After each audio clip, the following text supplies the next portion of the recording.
now that I put a lot of miles on this intercooler and I got the initial road testing done, I can go over some of the data. Overall, I'm pretty pleased with how it performs.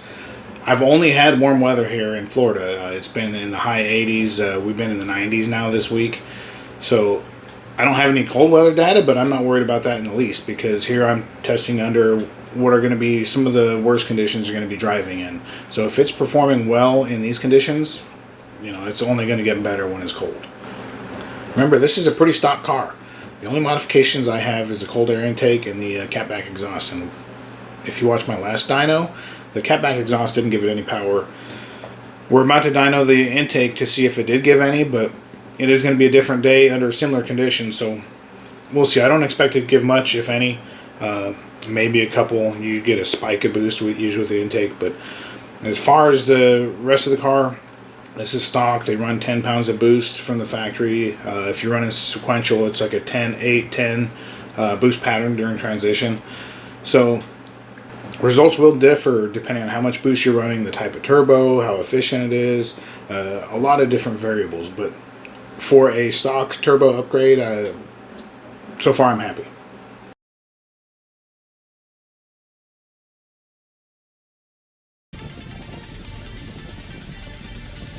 Full throttle runs at speed, this intercooler performs pretty well.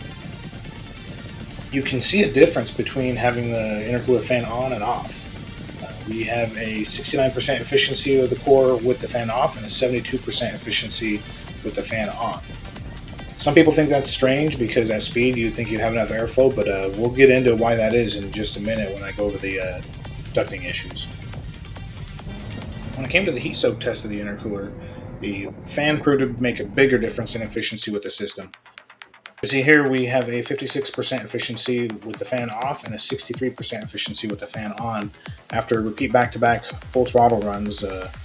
This seemed to stay consistent. I did this over multiple days, different temperatures, only rising. The lowest temperature day I had testing is like 87 degrees, but in the heat it seems to work very well. So 63% efficiency is pretty good for a air-to-air, let alone a intercooler in the engine bay.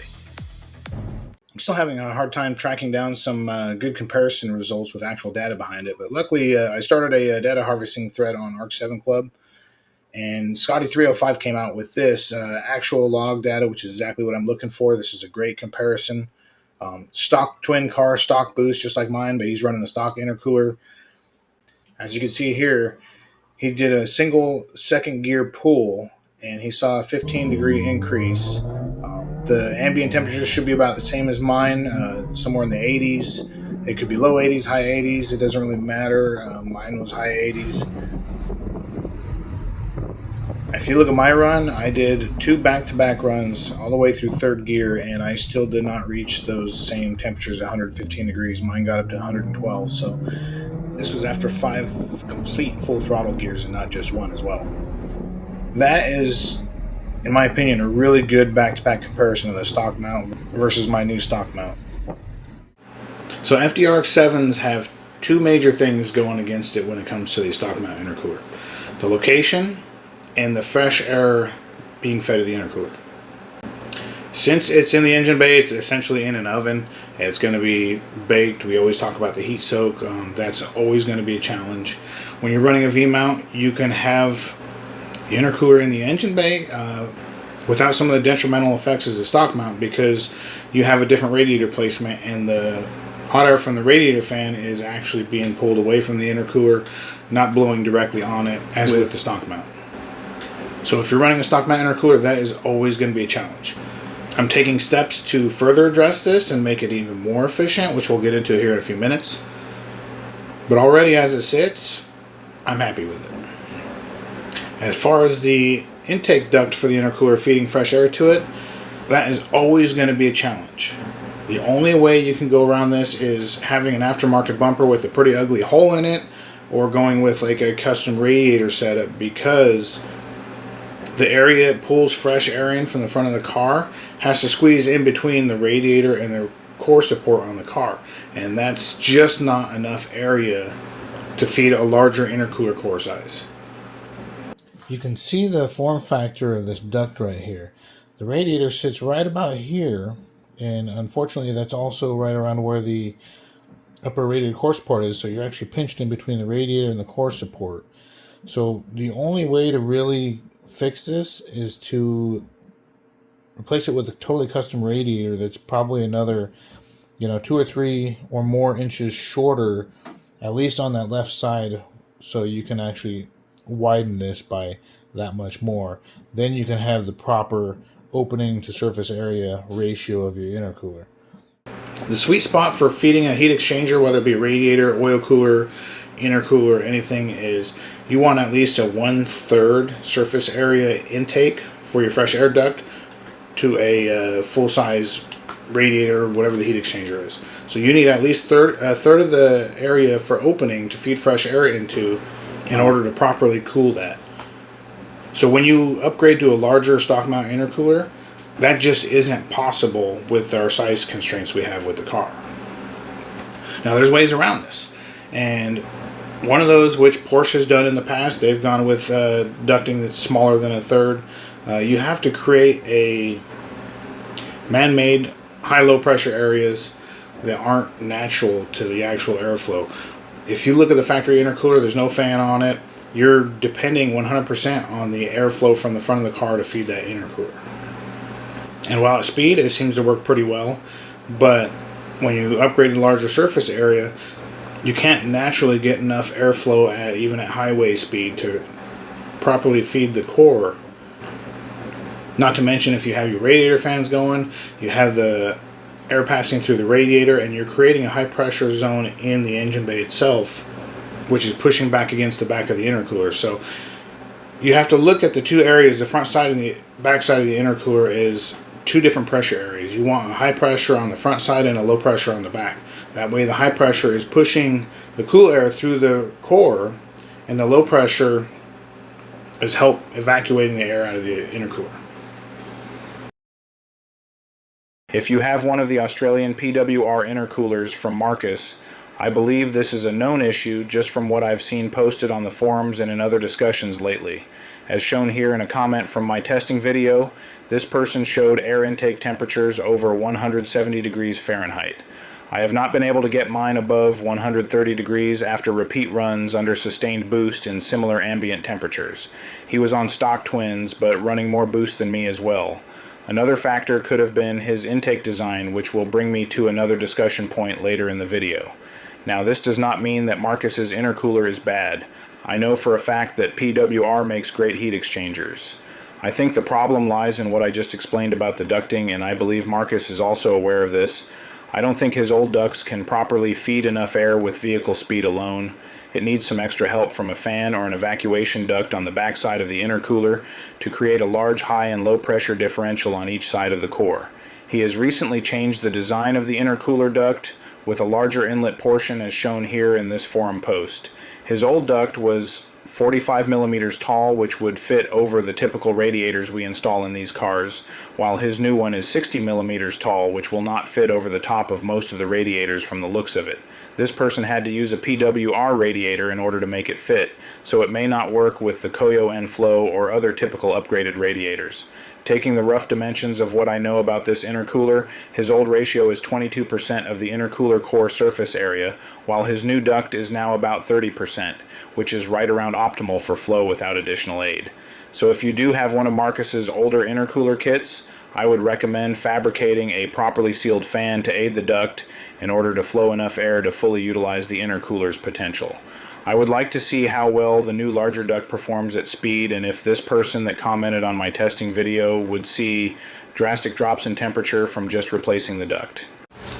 So here's what I got going on for the intercooler to adjust the heat soak and the radiant heat from the radiator.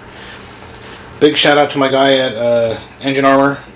He does all my powder coating, and this is kind of like a test thing.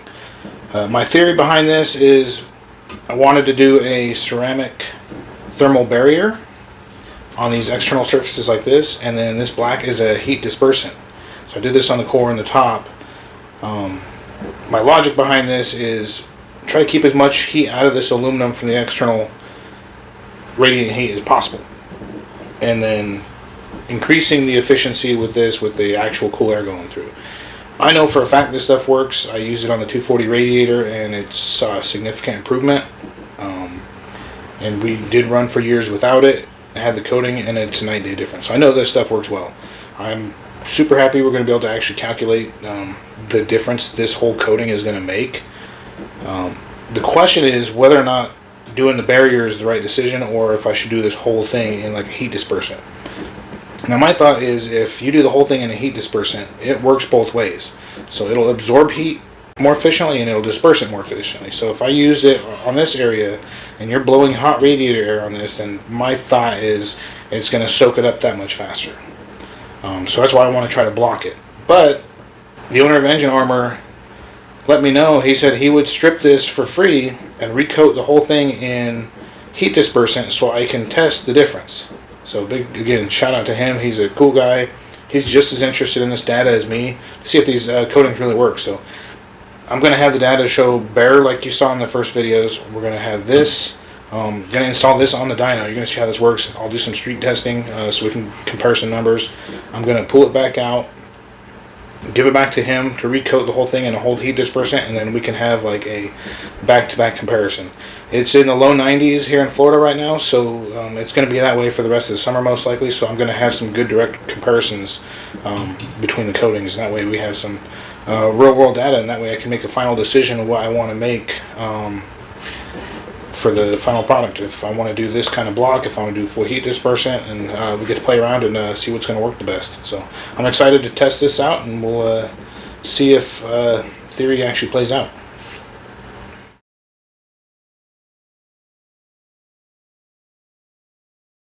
Big thing to take into consideration is your intake you're running.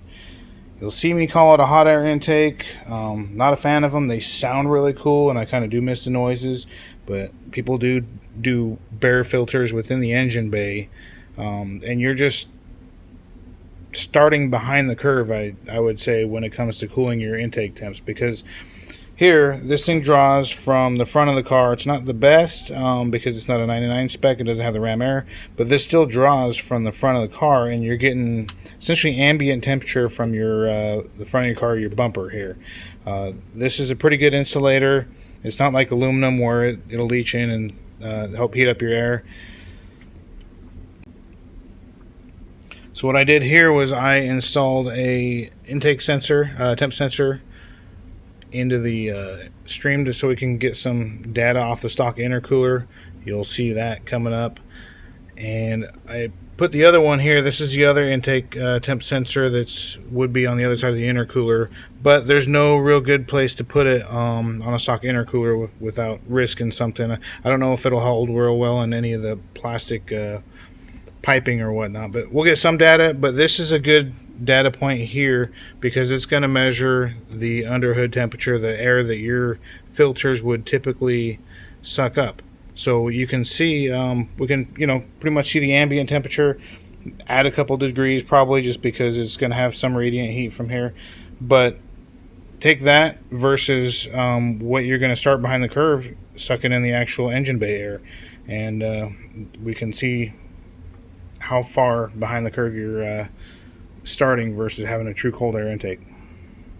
Alright, here's to show everything's working, fresh out of the garage.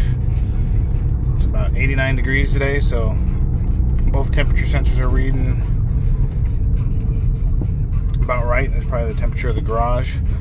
The inlet is going to be the engine bay temperature, and the outlet is going to be the actual outlet temperature of the intercooler. So we'll see what it gets to.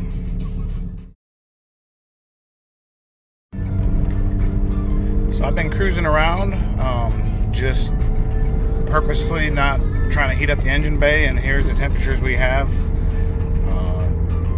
Already 146 degrees, so that's above, that's about 55 or 60 degrees above ambient today. So if you had those open air filters in your engine bay, you'd already be, above 50 degrees hotter than you will with like a cold air intake. Don't mind this gauge. That's just out of curiosity. I have that plumbed into the pressure chamber for the sequential twins. I'm just curious on how it acts and holds pressure and whatnot. I just have that kind of mind and like to play with stuff like that. But, so you can see, just cruising, it's pretty hot in the engine bay. And this is one reason why I preach so much about going against the hot air intakes. So we'll see how hot we can get the intercooler here real quick with just a 1-gear pull.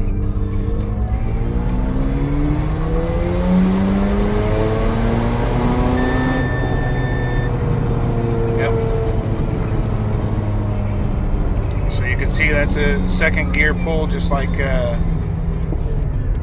Scotty on RX7 Club, and we hit, I think, around 135. Engine bay temps didn't really rise, so I think this is going to be like your standard engine bay temperature.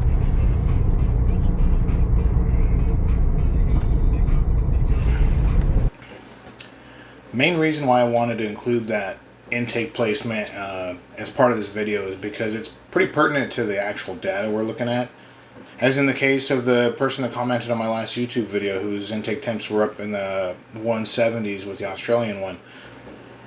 I don't know what kind of intake he's using, and honestly I don't know if the rise in pre-turbo temperature will directly correlate to after turbo temperature once compressed, but it's possible that if you start with temperatures 50 degrees higher pre-turbo, that you might end up with temperatures 50 degrees higher after the turbo, which is, like I said, you're already getting behind the curve when it comes to cooling your intake air temps and making it that much harder in your intercooler.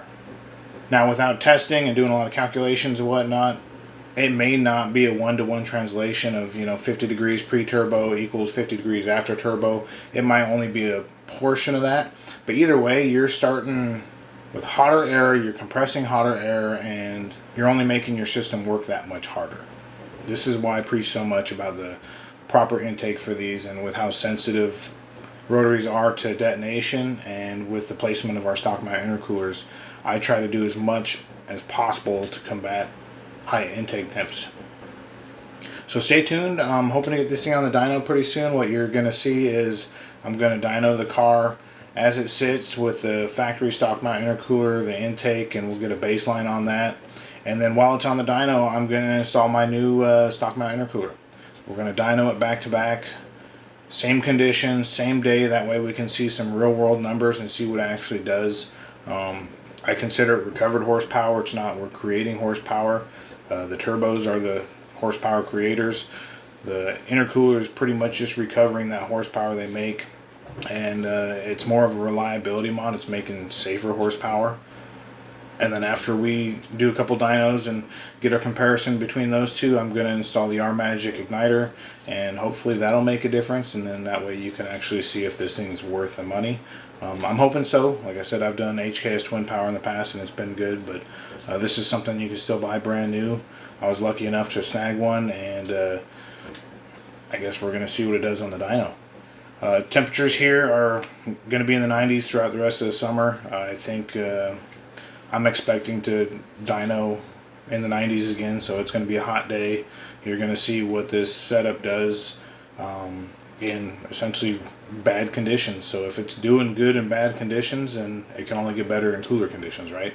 So let me know what you guys think. I'm excited to get on the dyno and make more progress, and I'll be doing more videos comparing the factory with the new stock mount intercooler, since I have the new temperature sensor in the stock mount intercooler. And then after the dyno, I'm also going to be testing out the coatings from Engine Armor. That way we can see if the ceramic heat barrier works better than the heat dispersant when it comes to coating the outside. So again, real life data. Happy to share it with you guys, and I'm excited to see what this thing does.